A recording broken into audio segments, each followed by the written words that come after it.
Halo teman-teman semuanya, perkenalkan nama saya Aulia Rohmawati, NIM 63010200103 dari kelas 3C Perbankan Syariah.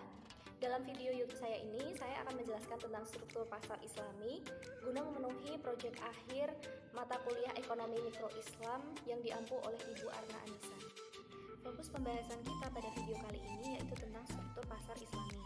Nah, sebelum kita masuk ke dalam materi tersebut, tentu saja kita harus mengetahui dasar-dasarnya terlebih dahulu. Nah, dasar-dasarnya nanti ada sebuah pasar dan struktur pasar yang harus kita ketahui apa pengertiannya. Jadi, secara sederhananya, pasar merupakan tempat berinteraksi atau tempat bertemunya antara penjual dan pembeli untuk melakukan transaksi. Menurut kajian ilmu ekonomi, pasar merupakan sebuah tempat interaksi antara permintaan atau pembeli dan penjual atau penawaran dari sebuah barang dan jasa sehingga terbentuklah harga. Selanjutnya pengertian tentang struktur pasar. Jadi struktur pasar ini merupakan penggolongan produsen-produsen kepada beberapa bentuk pasar berdasarkan pada ciri-cirinya. Nah, ciri-cirinya itu antara lain seperti jenis produk yang dihasilkan, banyaknya perusahaan dalam industri, mudah tidaknya keluar atau masuk ke dalam industri tersebut, dan peranan iklan dalam kegiatan industri. Selanjutnya, mengapa struktur pasar itu penting? Karena struktur pasar ini berpengaruh terhadap tingkat efisiensi. Jadi semakin tinggi jumlah pembeli atau pelaku dalam pasar, maka tingkat persaingannya akan semakin tinggi. Sehingga jika angka persaingannya semakin tinggi, akan dibutuhkan sebuah efisiensi agar pasar tersebut terstruktur. Pasar Islami ini merupakan pasar yang menciptakan tingkat harga yang adil. Adil dalam hal ini adalah tidak merugikan konsumen maupun produsen, terkait dengan surplus produsen dan surplus konsumen. Struktur pasar dalam Islam ini berdasarkan pada prinsip kebebasan. Nah, kebebasan dalam ekonomi ini merupakan pilar pertama dalam struktur pasar Islami. Maksudnya, kebebasan di sini ini berdasarkan pada ajaran Islam yang meliputi pertanggungjawaban dan kebebasan. Dalam struktur pasar Islami ini terdapat dua macam pasar persaingan. Yang pertama yaitu pasar persaingan sempurna dan yang kedua pasar persaingan tidak sempurna.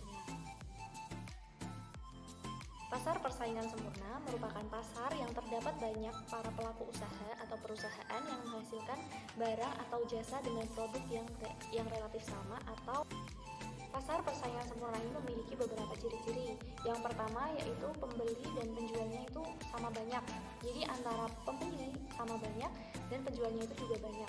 Dan yang kedua, barang yang dijual itu homogen atau memiliki tipe yang sama.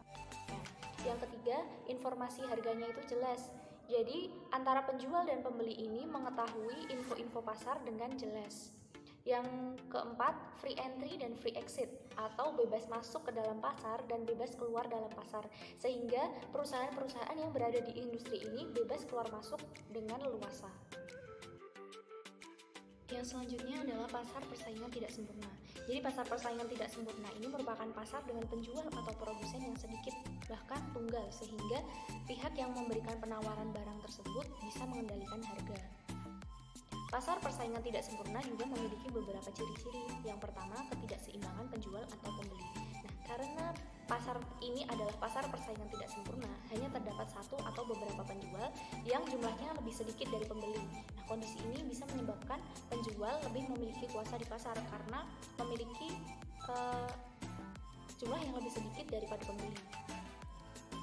Ciri-ciri yang kedua yaitu penjual lebih berkuasa dan hanya sedikit pihak yang mempengaruhi pasar, sehingga penjual itu bebas menentukan harga. Nah, dari hal tersebut membuat sebuah perusahaan atau penjual tersebut dapat meraup keuntungan yang sangat besar. Yang ketiga yaitu sulit berpartisipasi. Nah, industri pasar persaingan tidak sempurna ini hanya mampu dijalankan oleh beberapa. Yang keempat yaitu tidak ada barang pengganti. Karena minimnya kebebasan untuk berpartisipasi ke dalam pasar persaingan tidak sempurna, membuat ketersediaan atas barang pengganti produk dengan fungsi dan manfaat yang sama itu sangat sulit untuk dicari. Pasar persaingan tidak sempurna ini memiliki beberapa jenis pasar. Yang pertama ada pasar monopoli, dan yang kedua pasar oligopoli, yang ketiga pasar monopolistik, yang keempat pasar monopsoni, dan yang kelima pasar oligopsoni. Sekian video YouTube dari saya, kurang lebihnya mohon maaf. Jangan lupa tekan tombol like dan subscribe dan share ke teman-teman kalian sebanyak-banyaknya. Terima kasih. Wassalamualaikum warahmatullahi wabarakatuh.